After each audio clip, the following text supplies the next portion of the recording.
In this video, I want to create a Python agent that can orchestrate other agents. And to do this, I just created a new folder here in Cursor, and now we will tell Cursor to please initialize this for Python. Initialize this repository for Python.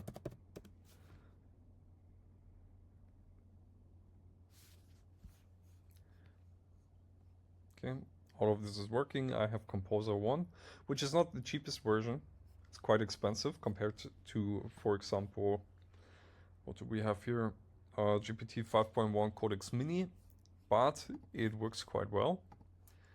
So now we have everything here. And the way I imagine this is we need to have sub-agents, each of which has specific tasks, so that the orchestrator can then organize those different sub-agents.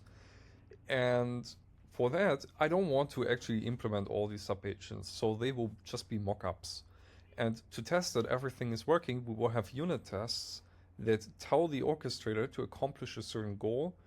And then, given that the sub-agents will just return mock data, we will see if at the end the orchestrator comes to the correct result. So first of all, we need to create different sub-agents. So for that, I would like to create an interface of sub-agents. Okay, so we ask Claude here, create an interface for an agent which has an execute function, a number of args that takes a number of arguments and returns a result. Let's say any object, JSON object. Okay, which is an execute function that takes a number of args and returns any JSON object. So basically it's a function. Each sub-agent is a function. And additionally, each agent needs to have a description of what the function does. Additionally, each agent must have a string description of what it does. This is basically the documentation of that agent, so that the orchestrator agent knows what the sub-agents are supposed to do, in what format they return the data, and so on. Okay, now let's see.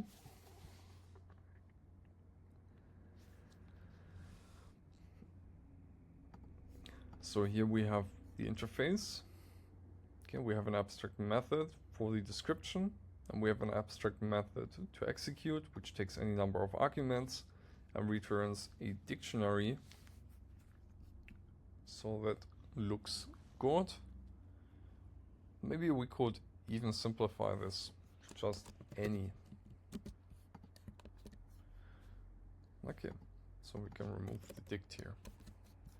That looks good. Now we need to actually implement these agents. So maybe one agent could be an agent that finds data from the database, and another agent could be maybe one that crafts an email text based on the data, and then another agent maybe actually sends the email. So that would be a very simple set of agents which can work together. So now implement one agent from this interface which returns, which finds data in the database. As argument, it takes the table name, and of course, if it's a table, we need to somehow figure out which entry from the table we want to have, which row. So for simplification, we can just say and an ID, which will be in the table the ID of that value.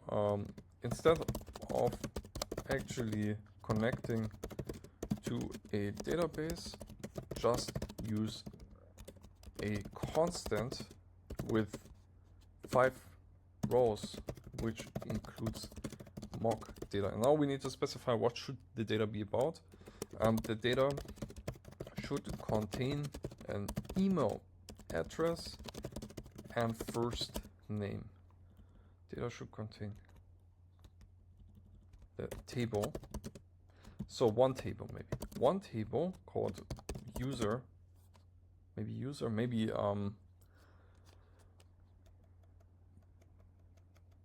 a customer, should contain an email address and first name.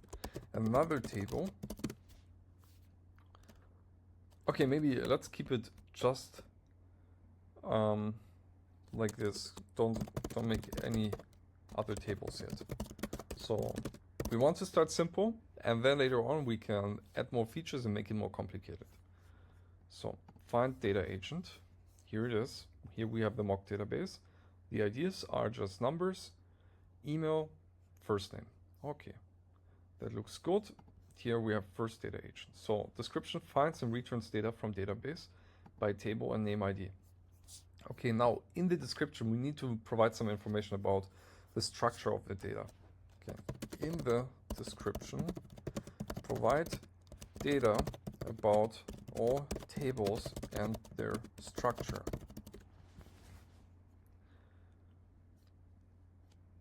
Available tables customer contains customer information fields. Okay, that looks good. And here it accepts any arguments, but then it makes sure that first one is table name, second one is ID value. Okay, so this looks good. Now we make the second. Now create a second agent, which crafts an email text based on a first name as argument. Just write hello and then first name. And you also notice sometimes I make some typos in here and I correct them here in the video, but generally with Claude you can make a lot of typos and Claude still understands you. You can write absolute garbage, make lots of grammatical mistakes, and Claude really just gets what you mean. Okay, is this everything? Oh, that's not the file, this is the init. Where do we find data? Craft email agent, here it is. Crafts an email text greeting based on first name. Okay, this looks good. By the way, if the orchestrator, it might know what this agent is doing based on the description, but it also needs to know what is the structure of the argument and the return. So for each agent in the description, document the structure or the signature of the execute function.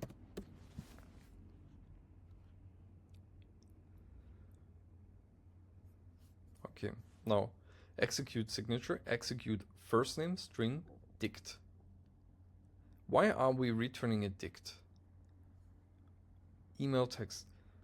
So we could just return a string here. Of course we can also return a dict, but if we do that, then we should specify the structure of the dictionary so that the orchestrator knows exactly what they are getting. Agent. Let's check the other agent.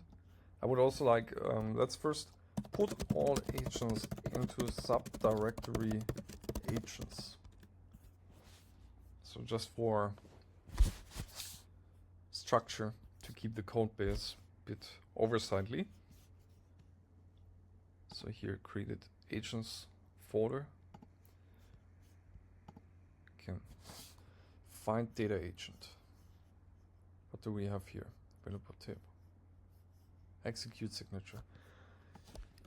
In the execute signature of Well, here dictionary is okay because we can assume the dictionary is going to be the row, but this is not actually true. Here we return data row. So in the execute signatures, dict as return is not enough as it does not tell the caller about the structure of the dictionary.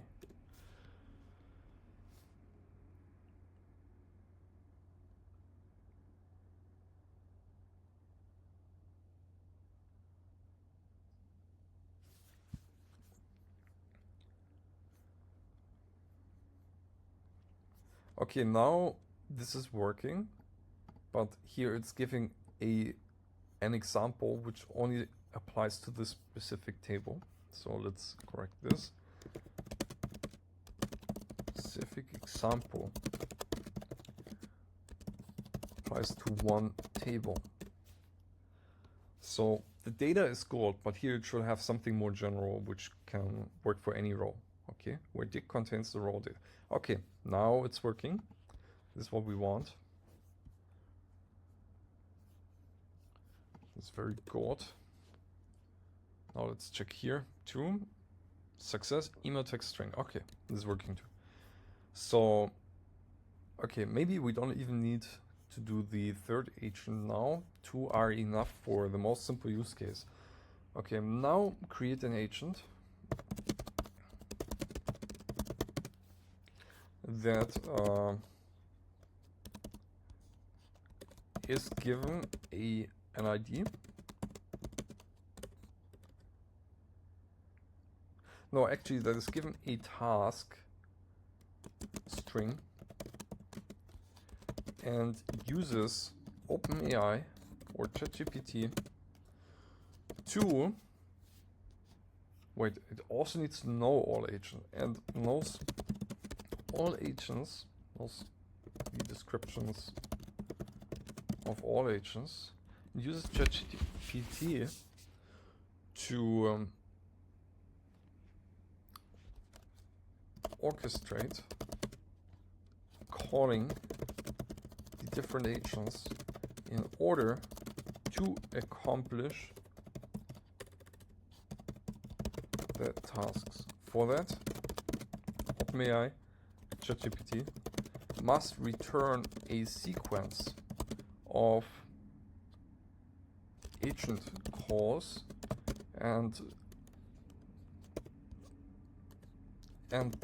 manage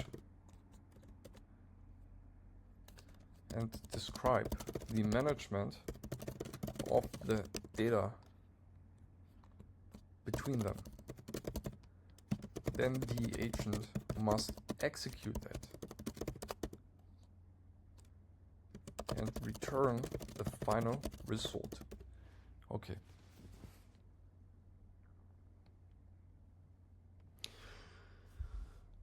So this will be our orchestrate agent. And now it's quite crazy, like an agent is writing another agent. Like this composer one is an agent and this is an agent. So we now have agents writing agents. This should scare the shit out of us. But well, this is just a little tutorial here. So let's see how it works. We use the OpenAI framework here, which is correct. That's how we should do it. We do need to add this API key. Okay, let's see. It initializes if OpenAI. Okay, here it initializes the OpenAI instance. Then here, this is the description of the agent itself. Orchestrates multiple. It's not actually important, right? Because we don't have a higher agent calling this one. Though, of course, in the future we could have this, where actually this orchestrate agent even can call itself to divide the task further down. But let's just read it to see that it was properly understood what this agent should be doing. Orchestrates multiple agents to accomplish a task using ChatGPT for planning. Okay, that's correct.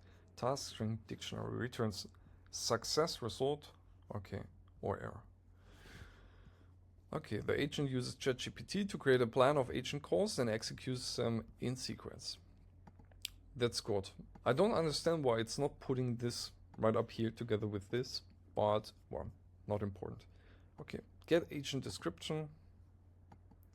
Okay, here it gets all agents descriptions, available agents. We have this here, find data agent and craft email agent. Okay, this is working well. Get plan from ChatGPT.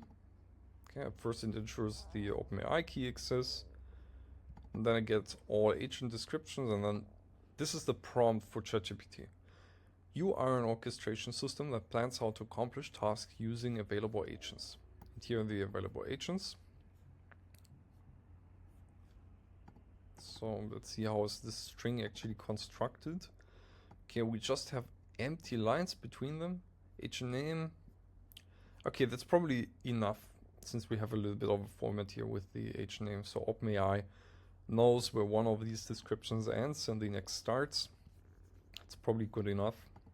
But of course we could make it a bit more clear. Okay. So your job is to create a plan that calls these agents in sequence to accomplish the task. Return a JSON object with this structure. Steps. Okay, then an array of steps. Here the name of the agent, the args, the description, what the step does, and the output key. So now I'm not sure how this works, like the output key. Well, we can read this, maybe they explain it here, but I want to understand how does the output key connect with the args, because after we get the output we need to feed some of them back into the args. Each step should specify which agent to call and what arguments to pass. Okay. Use output key to name the output from each step so later steps can reference it.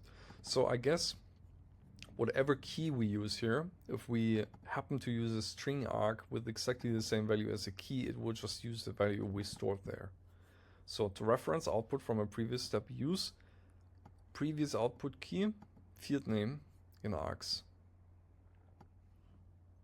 Wait, why is this a JSON? Previous output key, field name. Not sure how this would work. Return only valid JSON or other text. Okay, so now I might ask Claude, can you give me an example of how this is supposed to work? Okay. So this would be an example. So here first we call the find data agent to find customer 1. Okay, here's with description. That's also a question, do we actually need this description here? Well, maybe it's good for the user interface so we know what it's currently doing. Okay, and then we store it in customer data. And here, crafts email agent. Okay, here the arg is not actually a string like it seemed up here, but actually a JSON. And like it's double JSON. Which is also interesting. It's not actually necessary. Does it need to be a double JSON? So here it says customer data, which we stored here, becomes the first name arg. Okay, now I understand. That makes sense. But still the question is, why do we have double? Well, here actually we also have double. I understand now. Because maybe an actual arg could only have one JSON. So that makes sense, but maybe we should explain it better to the AI. And we should also show that these args here are not always strings. Craft email greeting using the customer's first name. Okay, email result. So let's tell this to the AI, to Claude. Make clear that the args do not all have to be strings, and that the key replacements use double brackets to distinguish from real JSON args.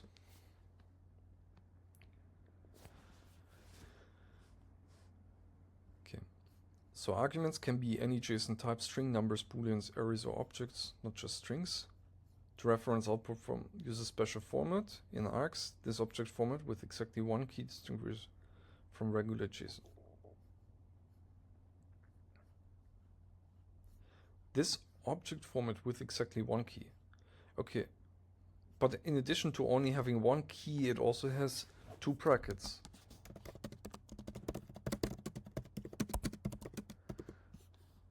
Oh, my bad. This is just typical Python JSON. So this is not actually an issue. But then what happens if we maybe want to have a real JSON arg with one value? If we want to have an actual JSON arg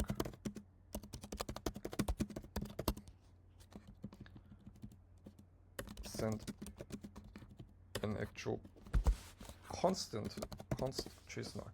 So in this case, maybe we could add just an additional field. Let's see what the AI comes up with.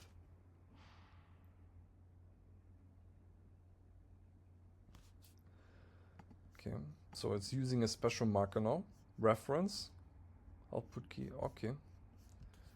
So this is what it looks like. Reference, output key, customer, okay. I'm gonna delete the example, by the way, since we don't want to spoil it to the agent, how it works. Okay. Here it's asking ChatGPT, then it's parsing. Maybe we can divide this, just for clarity, for cleaner code. Divide this long function into sub-functions. So craft prompt, then query ChatGPT. So here we have some functions, and then here we have the. So where is it? Get agent description, get blend from ChatGPT. This is just a helper function within the execute function. This is actually the real execute function here. So, oops.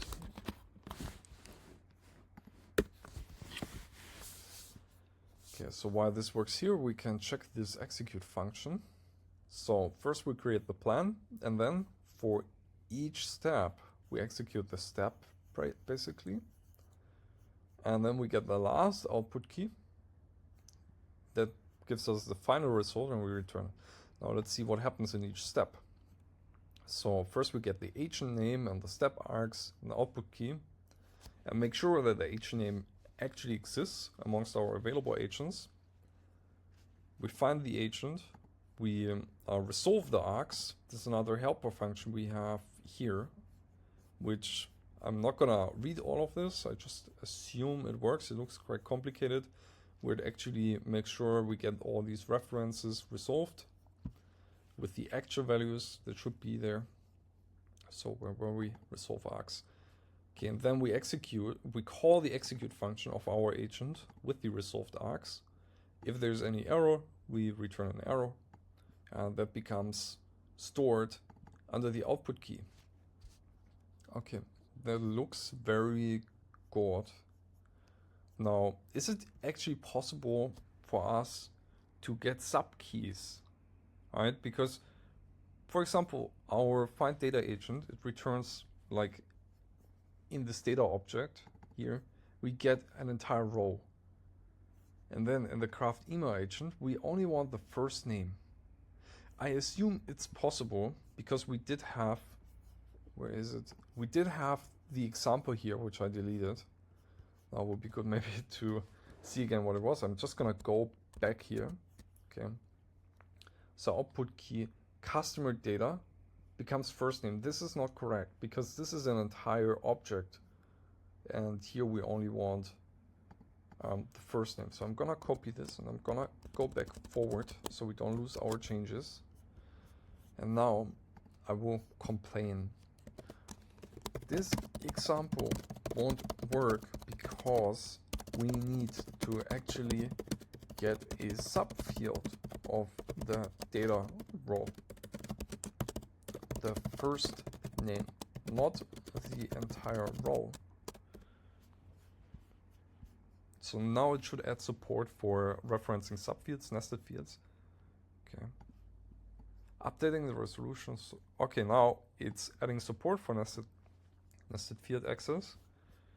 That's exactly what we need. Okay, it also didn't add the example again, so we are all good.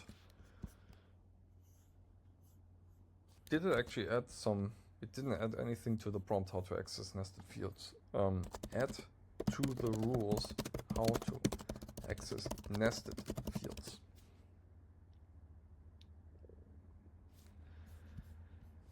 Okay, field path. What changed here? Not sure. For nested fields, use dot notation in the field path, like data.firstname to access first name inside the data object. Okay, let's hope that this is good enough. Okay, now give me a moment. I'm gonna add my ChatGPT key here. Okay, I've added it. You can do this just by export OpenAI API key, and then here you add your actual OpenAI key. This will just store it as an environment variable. And okay, now I think we have everything. So just in the main, we actually need to call the orchestrate agent.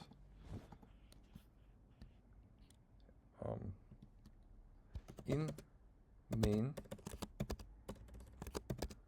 call the orchestrate agent and ask it to write an email for user 3.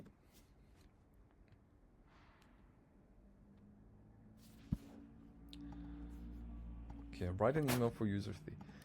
Look how easy this looks. Like, this is really amazing. Now we can just ask it something in plain terms, something more complicated, which requires multiple tasks to work together, and ask it to execute that. So now execute this, and we will see what happens. Running. Command not found, Python not found. No module named orchestrate. Okay. OpenAI API key not found, set. Okay. I did this. Probably did this wrong. So let me set the OpenAI key with your OpenAI API key. I think I did this. Run the script again. Okay, let me see if... Where is it? Here. Let me just copy this.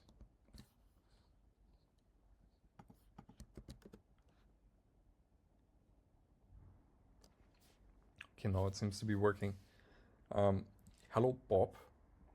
So the problem was just I had my ChatGPT key stored here in this terminal, and they were using another terminal. Okay, hello, Bob. Let's just check that this is the user with ID 3. Find data agent, user 3, Bob. Okay, this is really good. Maybe now let's also send the email, right? So far it's working. This is really good. Maybe first let's create a unit test for this to keep this working. Create a unit test for this.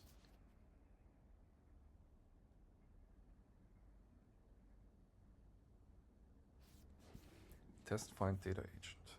Okay. No, I only want this for like, I only want the complete one for the orchestrator. Looks like it created multiple unit tests here. Test orchestrator. So let's clarify. Or we just go back here. For this specific single call. I want to keep it simple. Test orchestrate agent. Okay. Okay, hello Bob. This is what it should find. What are we doing here? We're testing the model. I don't think we need to do this. We can keep it simple.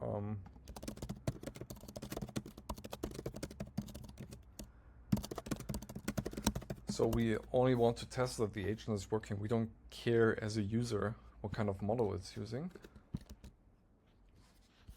as long as it accomplishes the task. Good. Now run the test to see that it's working.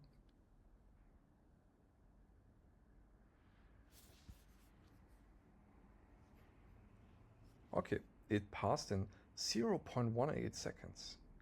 That's really quick. Is OpenAI able to write this quickly? Oh, we do have the whole plan here. Choices. Well, what is this? Why do we need to test the plan? We just need the output. I don't know what this is. Let's just remove it. Mock client. Here, this is all we need. Assert, result, assert, no error. Okay. Let's run this again. This was not even calling OpenAI, since this terminal here doesn't have access, as we established, to OpenAI. So that was, I shouldn't run this here. I should actually run this myself. Okay. One pass in 5 seconds. That's pretty good. That's pretty fast. So now we can maybe add another agent which sends an email. Create a new agent which sends an email given the text and receiver email, given the email content and receiver email, and returns email with well, sent to receiver, sent to, okay. So this should be replaced, of course, with the content and the email address. Now let's ensure in the orchestrate we changed nothing but added this one agent. Right? All the logic here stays the same. That's the idea, that we can just add more and more agents, and the orchestrate agent doesn't need to be adapted. It's like very general. It works with any type of sub-agents. So that seems to be the case, since we only added this. Now let's also check the send email agent. It's working properly. Sends an email to a recipient, execute signature.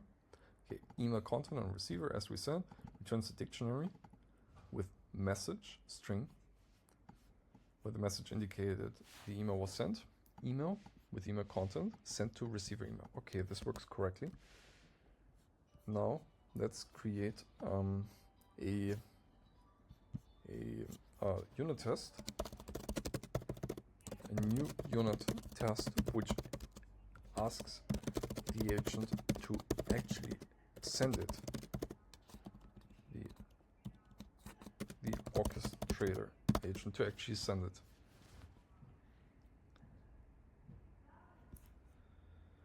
And we maybe need to adapt the, okay, now it makes everything here complicated. Keep it minimal, like the other unit test.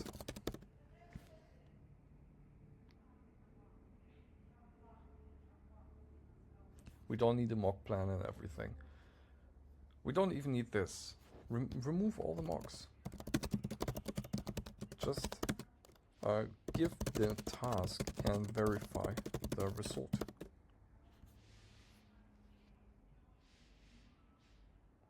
We want to keep it very simple. Okay, this looks simple. Send an email to user 3. Email hello Bob sent to, okay, to user 3. And here we're just gonna add don't send it yet.